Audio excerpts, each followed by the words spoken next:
देखिए, आप इसमें आज पढ़ रहे हैं बंद की ध्रुवणता तथा द्विध्रुव आघूर्ण, इसको कहते हैं पोलैरिटी एंड डायपोल मूवमेंट। ठीक है, ध्रुवणता होती क्या है? सबसे पहले आपको ये बात समझनी है कि हम पोलैरिटी किसको बोलते हैं। ठीक है, देखिए, किसी भी बंद की ध्रुवणता उसके द्विध्रुव आघूर्ण के पदों में ज्ञात की जा सकती है। किससे भाई? किसी भी बंद की ध्रुवणता उसके द्विध्रुव आघूर्ण के पदों में ज्ञात की जा सकती है, क्योंकि ध्रुवीय सहसंयोजी बंद द्विध्रुव की तरह व्यवहार करता है। किसकी भांति व्यवहार करता है? द्विध्रुव की भांति व्यवहार करता है। ठीक है, आप देखिए द्विध्रुव क्या होता है? डायपोल मतलब प्लस माइनस। जब दो समान व विपरीत आवेश, दो समान और विपरीत आवेश, एक 15, अगर 15 कूलाम मानना है तो 15 कूलाम, एक प्लस का एक माइनस का, एक दूसरे के विद्युत क्षेत्र में रखे हों तो इस प्रकार बनी युक्ति द्विध्रुव कहलाती है। ठीक है, क्या कहा? जब दो समान व विपरीत आवेश, दो समान व विपरीत आवेश ले जाओ क्या, एक दूसरे के विद्युत क्षेत्र में रखे होते हैं तो इस प्रकार बनी युक्ति द्विध्रुव कहलाती है। ठीक है, एक दूसरे के सामने किसमें रखे हुए होते हैं? विद्युत क्षेत्र में रखे हुए होते हैं, तो फिर हम उस युक्ति का नाम क्या दे देते हैं भाई? द्विध्रुव दे देते हैं। अब देखिए द्विध्रुव आघूर्ण किसको बोलते हैं? किसी द्विध्रुव के आवेश तथा आवेशों के बीच की दूरी का सदिश गुणनफल उसका द्विध्रुव आघूर्ण कहलाता है। क्या क्या कहा हमने? ध्यान से सुन भी रहे हो या नहीं? सुनाई दे रहा है? हैं? क्या सुनाई दे रहा? बताओ, क्या कहा हमने भाई? किसी द्विध्रुव के आवेश तथा आवेशों के बीच की दूरी का सदिश गुणनफल क्या कहलाता है? द्विध्रुव आघूर्ण कहलाता है। माना दो आवेश प्लस क्यू व माइनस क्यू एक दूसरे से डी दूरी पर स्थित हैं। ये प्लस क्यू, ये माइनस क्यू और ये बीच की दूरी डी, तो आप क्या कहेंगे? द्विध्रुव आघूर्ण mu equal to Q into D, Q into D, ये आ जाएगा। किंतु किसी बंद के लिए डी बंद लंबाई होती है, ये सेंटीमीटर में होती है। समझ में आ गई बात? तो आप क्या कहेंगे? द्विध्रुव आघूर्ण म्यू बराबर आवेश गुणा बंद लंबाई। ठीक है ना, बंद लंबाई क्या देंगे? आवेश ESU में दूरी सेंटीमीटर में लेनी है। समझ में आई बात? अब आप कहेंगे द्विध्रुव आघूर्ण का जो मात्रक होता है वो डिबोई होता है और इसे डी से प्रदर्शित करते हैं, और 1 debye equal to 10⁻⁻18 ESU centimeter. SI इकाई कूलाम मीटर होता है। इसका क्या होता है? कूलाम मीटर होता है। समझ में आ गई बात? अब देखिए द्विध्रुव आघूर्ण एक सदिश राशि है, इसकी दिशा को तीर के निशान से प्रदर्शित करते हैं। ठीक है, जिसका अग्रभाग ऋणावेश की ओर होता है, मतलब तीर का जो नोकीला भाग होता है वो निगेटिव पार्ट की ओर होता है। किसकी ओर होता है? निगेटिव पार्ट की ओर होता है। समझ में आ गई इतनी बात? चलिए अभी इस टॉपिक को छोड़कर हम आगे चलते हैं। आगे हमें पढ़ना है क्या? इसके बाद हम चलते हैं यहाँ पर अपने टॉपिक पर, जिसको हम कहते हैं विद्युत संयोजी बंद में सहसंयोजी गुणों का समावेश। और इसके अंदर आपने ध्रुवणता तथा फजांस नियम को पढ़ना है। किसको पढ़ना है? फजान नियम को। देखिए, किसी विद्युत संयोजी बंद में दो विपरीत आवेशित आयन एक दूसरे से जुड़े हुए होते हैं। क्या? विद्युत संयोजी बंद में दो विपरीत आवेशित आयन, कौन? दो विपरीत आवेशित आयन एक दूसरे से जुड़े हुए होते हैं। इस बंद में ऋणायन के संयोजी कोश के इलेक्ट्रॉन धनायन द्वारा अपनी ओर आकर्षित कर लिए जाते हैं। क्या?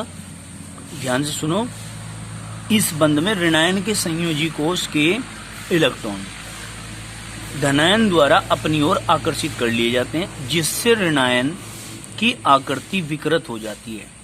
ऋणायन की आकृति क्या हो जाएगी भाई? विकृत हो जाएगी, बिगड़ जाएगी, और यह प्रक्रिया ध्रुवणता कहलाती है। क्या कहलाती है ये प्रक्रिया?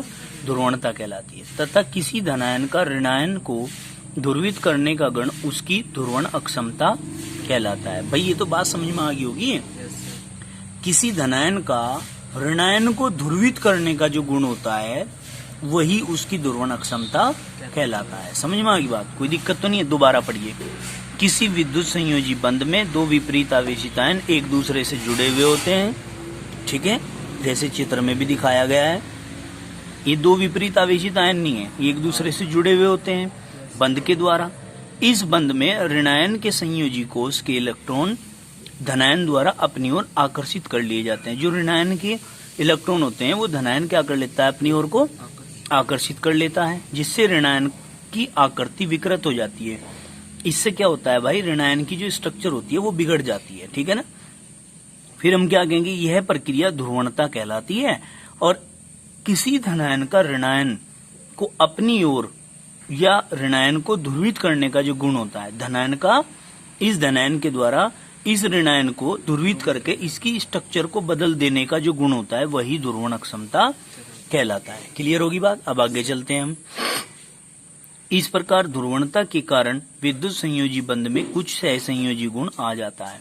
जो विद्युत संयोजी गुण होता है, जो विद्युत संयोजी गुण उत्पन्न हो जाता है किसके अंदर, विद्युत संयोजी बंध के अंदर। अब हम क्या कहेंगे, संयोजी कोष में विकृति जितनी अधिक आती है सहसंयोजी गुण उतना ही अधिक होता है। क्या कहेंगे हम, संयोजी कोष में विकृति जितनी अधिक आएगी सहसंयोजी गुण उतना ही अधिक होगा। इसे ही फजांस का नियम कहते हैं। ये फजांस का नियम बहुत इंपॉर्टेंट है, समझ गए। विकृति होती है कमी, दोष, डिस्ट्रॉय, डिस्ट्रक्शन, ठीक है नहीं। हमने कहा इस प्रकार ध्रुवणता के कारण विद्युत संयोजी बंध में कुछ सहसंयोजी गुण आ जाता है। क्या आ जाता है भाई, कुछ सहसंयोजी गुण आ जाता है।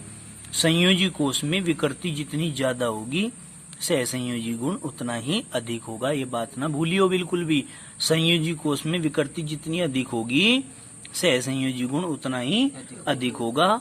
इसे ही फजांस का नियम कहते हैं, ठीक है। अब देखो क्लियर होगी ये बात।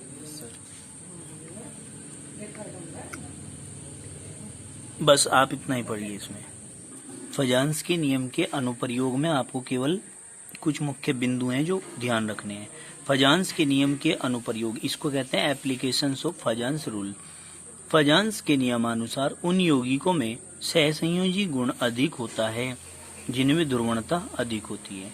इस नियम अनुसार यौगिक में तुलनात्मक आयनिक सहसंयोजी गुण के आधार पर निम्नलिखित तथ्यों की व्याख्या की जा सकती है। कौन कौन से, लवणों में आयनिक गुण की व्याख्या कर सकते हैं। क्या भाई, लवणों में आयनिक गुण की व्याख्या कर सकते हैं। समझ में आई बात।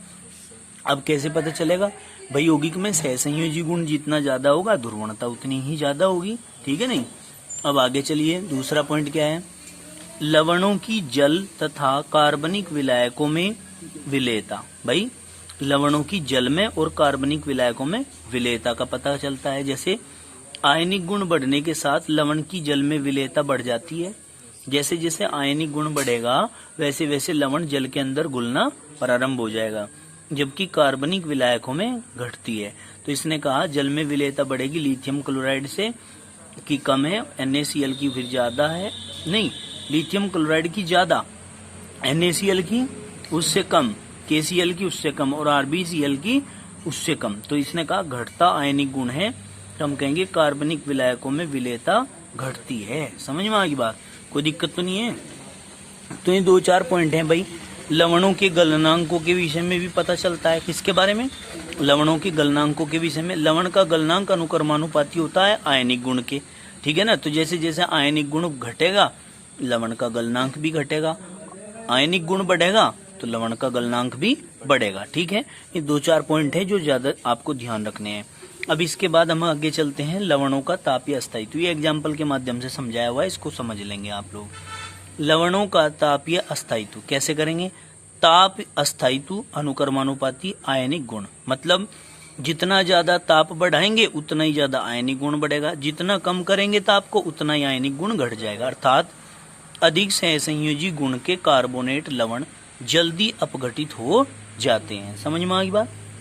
जिसका सहसंयोजी अधिक सहसंयोजी गुण है, ठीक है, कार्बोनेट लवण का, वो जल्दी क्या हो जाएंगे, अपघटित हो जाएंगे। इसी कारण हमने कहा बढ़ता ताप अस्थायित्व, BeCO3 फिर MgCO3 CaCO3 और BaCO3 आगे की ओर चल रहे हैं तो ताप बढ़ रहा है, ताप या अस्थायित्व बढ़ रहा है। समझ में आई बात?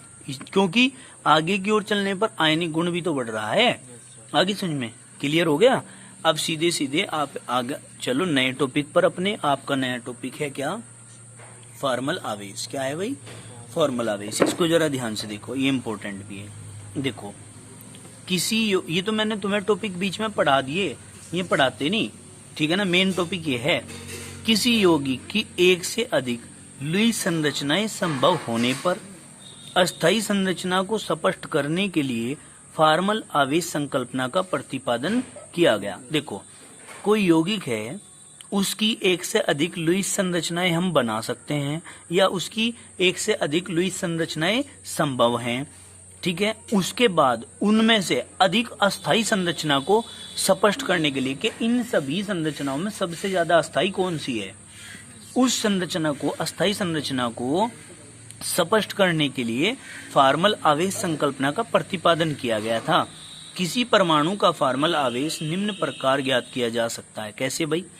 फॉर्मल आवेश बराबर मुक्त परमाणु में संयोजी इलेक्ट्रॉन की संख्या।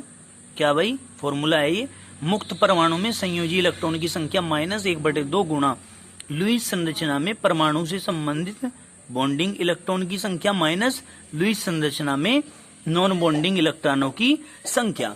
क्या कहा भाई? संयोजी इलेक्ट्रॉनों की संख्या, ठीक है, माइनस 1/2 बॉन्डिंग इलेक्ट्रॉनों की संख्या और माइनस नॉन बॉन्डिंग इलेक्ट्रॉनों की संख्या। ये इसका फॉर्मूला हो जाता है, ठीक है। अब देखिए इसको आप क्या कर सकते हैं भाई, इसको FC बराबर V माइनस इसने क्या कहा? V माइनस, V माने तो वैलेंसी इलेक्ट्रॉन हो गए, संयोजी कोष हैं, माइनस फिर क्या कहा? 1/2 लुईस संरचना में परमाणु से बंधित इलेक्ट्रॉनों की संख्या, मतलब गुणा BE मतलब बॉन्डिंग इलेक्ट्रॉन, माइनस लुईस संरचना में अबंधित मतलब NBE। ये आपका फॉर्मूला बन गया। फॉर्मल चार्ज बराबर valency electron minus 1/2 bonding electron minus non bonding electron की संख्या, ठीक है। ये आप कह सकते हैं। अब हम दूसरे तरीके से भी इसको एक्सप्लेन कर सकते हैं। कैसे कर सकते हैं? देखिए जरा ध्यान से, देखिए यहाँ फॉर्मल चार्ज यानी कि फॉर्मल आवेश बराबर मुक्त परमाणु में संयोजी इलेक्ट्रॉन की संख्या माइनस लुईस संरचना में परमाणु को दिए गए इलेक्ट्रॉनों की संख्या। एक फॉर्मूला ये है, लुईस संरचना में परमाणु को कितने इलेक्ट्रॉन दिए गए हैं उनकी संख्या को भी हम इसमें ऐड करके और वैलेंसी इलेक्ट्रॉन की संख्या में से उसको क्या करके सब्सट्रैक्ट करके माइनस करके हम फॉर्मल चार्ज को निकाल सकते हैं। अब देखिए किसी उदासीन अणु के परमाणुओं के फॉर्मल आवेशों का योग 0 होता है। क्या कहा? उदासीन अणु के परमाणुओं के फॉर्मल आवेश का योग, अगर हम सभी परमाणुओं का फॉर्मल आवेश निकाल लें और उनका योग कर दें तो 0 आ जाएगा हमारा आंसर, ठीक है। तथा किसी आयन के लिए यह आयन के आवेश के बराबर होता है। अगर किसी आयन की बात करें तो भाई उसमें आवेश के बराबर आएगा, जितने भी जिसके ऊपर चार्ज होंगे, प्लस के होंगे या माइनस होंगे, उतना ही उसका फॉर्मल चार्ज आ जाएगा। अब देखो फॉर्मल चार्ज की क्या बात कही, में संरचनाएं जिनमें परमाणुओं का फॉर्मल आवेश 0 होता है। क्या होता है? 0 होता है, अधिक अस्थायी होती है। भाई में संरचनाएं जिनमें परमाणुओं का फॉर्मल आवेश क्या होता है भाई? 0 होता है, अधिक अस्थायी होती हैं। यदि परमाणुओं पर फॉर्मल आवेश अवश्यंभावी है तो कम फॉर्मल आवेश की संरचनाएं अधिक अस्थायी होती हैं। यदि परमाणुओं पर फॉर्मल आवेश क्या है भाई? अवश्यंभावी। अवश्यंभावी मतलब आवश्यक ना हो, समझ रहे? ए शुरू में लगा दिया, संभावी, समझ गए हो तो जिसका फॉर्मल आवेश संरचना का क्या होगा भाई? कम होगा, वो उतनी ही ज्यादा अधिक अस्थाई होगी। समझ में आई बात? ये बात इसमें बड़े काम की बताई है। अब हम कहेंगे एक बंध से जुड़े परमाणुओं पर समान प्रकार के फॉर्मल आवेश नहीं हो सकते। एक बंध से जुड़े हुए परमाणुओं पर कभी भी समान फॉर्मल आवेश नहीं हो सकते हैं। दूसरी बात क्या गई? विद्युत ऋणात्मक तत्वों पर ऋण फॉर्मल आवेश व विद्युत धनात्मक तत्वों पर धन फॉर्मल आवेश होता है। ठीक है, विद्युत ऋणात्मक जैसे क्लोरीन है, क्लोरीन पर माइनस का होगा, सोडियम है, सोडियम पॉजिटिव है तो उस पर फॉर्मल आवेश धन प्रकार का होगा, प्लस प्रकार का होगा। यदि किसी यौगिक की दो या दो से अधिक संरचनाओं की संभावना अष्टक नियम व फॉर्मल आवेश संकल्पना के अनुसार समान हो तो वास्तविक संरचना इन संरचनाओं की अनुनाद संकर होती है। ये तो आप अनुनाद टॉपिक में भी पढ़ेंगे। ठीक है, वास्तविक संरचना जो होगी, अगर दो या दो से अधिक संरचनाएं लिखी जाती हों और उनमें से कोई भी संरचना अणु के विषय में पूर्णतः जानकारी नहीं देती तो उन सभी संरचनाओं को मिलाकर के एक संरचना बनाई जाती है जो सबसे अधिक अस्थायी संरचना होती है, जिसको हम अनुनाद संकर संरचना के नाम से जानते हैं। ठीक है, अब आगे चलिए। आप देख रहे हैं यहाँ एग्जाम्पल क्या क्या है भाई? N2O की संभावित संरचना निम्नलिखित है। NNO डबल बॉन्ड ये लुईस स्ट्रक्चर बना दी। तो आप कह रहे हैं कि इसके ऊपर माइनस और इसके ऊपर प्लस। ठीक है, ये जो बॉन्ड के इलेक्ट्रॉन हैं, ये वाले हैं, ये कैसे हैं? अनाबंधी इलेक्ट्रॉन। ये भी अनाबंधी इलेक्ट्रॉन है, ये भी अनाबंधी इलेक्ट्रॉन है। बॉन्ड बनाने में भाग तो नहीं ले रहे हैं। दो ये और दो ये भी अनाबंधी इलेक्ट्रॉन है, तो इनको कह दिया नॉन बॉन्डिंग इलेक्ट्रॉन, इनको भी कह दिया नॉन बॉन्डिंग इलेक्ट्रॉन। परंतु ये वाले और ये वाले बॉन्ड जो बनाने में इलेक्ट्रॉन पार्टिसिपेट कर रहे हैं उनको आपने कह दिया बॉन्डिंग इलेक्ट्रॉन। क्या कह दिया? Bonding electron. अब देखिए, उपरोक्त अणु के परमाणुओं के फॉर्मल आवेश निम्न प्रकार हैं। परमाणु कौन कौन है? Nitrogen, oxygen. एक तो Na दे दिया, एक Nb दे दिया, एक ऑक्सीजन के नाम से जान दिया। तो मुक्त परमाणु में संयोजी इलेक्ट्रॉन, भाई नाइट्रोजन का कितना होता है? 2 और 5 होता है, 5 हो गया। इसका भी 5 हो गया। इसके बाह्यतम कोश में 2 और 6 होते हैं, 8 नंबर होता है ना, 6 हो गया। तो क्या करेंगे? 1/2 लुईस संरचना में अनाबंधी इलेक्ट्रॉन। तो क्या करेंगे? अनाबंधी इलेक्ट्रॉन इसमें कितने थे भाई? अनाबंधी 4 थे, 2 और 2 4। तो हम क्या करेंगे? 4/2 बराबर 2 आ गया। फिर यहां जाइए, इसमें कितने थे भाई? जो अनाबंधी इलेक्ट्रॉन थे, बताओ कितने थे इसमें? अनाबंधी इलेक्ट्रॉन कितने थे इसमें जो बॉन्ड बनाने में पार्टिसिपेट नहीं कर रहे? इसमें 8 इलेक्ट्रॉन हैं। कितने? 8 इलेक्ट्रॉन है इसमें नॉन बॉन्डिंग वाले में, यहाँ पे नाइट्रोजन के पास। ठीक है, कितने हैं? 8। अब देखो 8/2 बराबर 4। इसके पास कितने हैं? 2 ही और 2 ही। 4/2 बराबर कितने? 2। समझ में आ गई बात? अब आप क्या करेंगे? ध्यान से देखना। लुईस संरचना में अनाबंधी इलेक्ट्रॉन भाई ये आबंधी इलेक्ट्रॉन है, यानी कि बंद बनाने वाले पूछ रहा है। हम कह रहे हैं अनाबंधी, हम तो नॉन बॉन्डिंग वाले गिन रहे हैं। गलत हो रहा है ये। अब सही तरीके से समझो इसको, तुम भी हाँ जी कर रहे हो। 1/2 गुना लुईस संरचना में आबंधी कहते हैं बॉन्डिंग को। अब आएगी बात समझ में। बॉन्डिंग इलेक्ट्रॉन भाई, बॉन्ड बनाने में इस नाइट्रोजन के पास कितने हैं? 2 बॉन्ड है, 1 2 बॉन्ड बनाएंगे 4 इलेक्ट्रॉन। तो क्या करेंगे? 4/2 बराबर 2 आ गया, कट गया। अब यहाँ देखिए, इस वाले नाइट्रोजन के पास 2 तो यहाँ है और 2 यहाँ है, कितने हो गए? 4 तो हो गए बॉन्ड। 4 बॉन्ड कितने इलेक्ट्रॉन बनाएंगे? 8। तो 8/2, 2 से काटेंगे तो 4 आ जाएगा। इसके पास है 2 बॉन्ड कितने इलेक्ट्रॉन? 4 इलेक्ट्रॉन बनाएंगे। 4/2 बराबर 2। समझ गए? कोई दिक्कत तो नहीं। अब कहेंगे लुईस संरचना में अनाबंधी इलेक्ट्रॉन। अनाबंधी इसके पास कितने हैं बेटे? 4, ये लिख दिए 4। इसके पास कितने हैं? 1, ये 1 है, 0 नाइट्रोजन के पास। यहाँ इस वाले के पास अनाबंधी, बताओ कितना है भाई? देखो इसने +4 जा रहा है, इसके ऊपर आ रहा। तो इसका मतलब इसने तो दे रखा है 1 इलेक्ट्रॉन। तो इसने जब 1 इलेक्ट्रॉन दे रखा तो 0 बच गया इस पे, और इसके ऊपर -चार्ज है। इसका मतलब इसने 1 इलेक्ट्रॉन इसका ले रखा। तो नाइट्रोजन के पास थे 5 में से भाई 2 तो हो गए थे यहाँ यूज। तो 1 2 3 यहाँ बच गए, लेकिन एक इलेक्ट्रॉन इसका यहाँ आया हुआ है। समझ में आई बात? अब हो गया क्लियर? एक इलेक्ट्रॉन इसका यहाँ आया हुआ है, 4 हो गए, तो यहाँ 0 दिखा दिए, और यहाँ पे 1 2 3 4 तो 4 दिखा दिए। तो अब आप क्या करेंगे? फार्मल आवेश निकाल लेंगे। फार्मल आवेश निकालेंगे कैसे भाई? इसका -1 आ रहा, इसका +1 आ रहा, और इसका 0 आ रहा। कैसे आ रहा? ये देखने की बात है। बताओ कैसे आ रहा? देखिए, अब आप इसके बाद इसको फॉर्मल चार्ज को ऐसे निकाल सकते हैं। पहले आप किसके लिए निकाल लेंगे? N2O में से, ठीक है। जो पहला क्या है भाई? N डबल बॉन्ड N और डबल बॉन्ड O, ये क्या था? Anti bonding. ये AB मान लिए थे। तो इस वाले के लिए अगर निकालते हैं आप, तो फॉर्मल चार्ज बराबर V -1/2 BE - NBE, ये फॉर्मूला हमारा आया था। तो हम कहेंगे वैलेंसी इलेक्ट्रॉन 5 है, -1/2 गुण बॉन्डिंग इलेक्ट्रॉन कितने थे इसके पास? 4 थे, 4 माइनस, और एंटी बॉन्डिंग कितने थे, यानी कि नॉन बॉन्डिंग इलेक्ट्रॉन कितने थे भाई?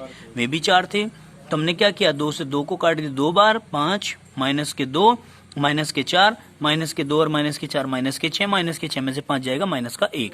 तो इसके लिए जो आएगा निकल कर वो -1 आएगा। ये लो, आप इसे अच्छे प्रकार से देख सकते हैं, ठीक है। इसी प्रकार आप दूसरे वाले के लिए निकाल लेंगे।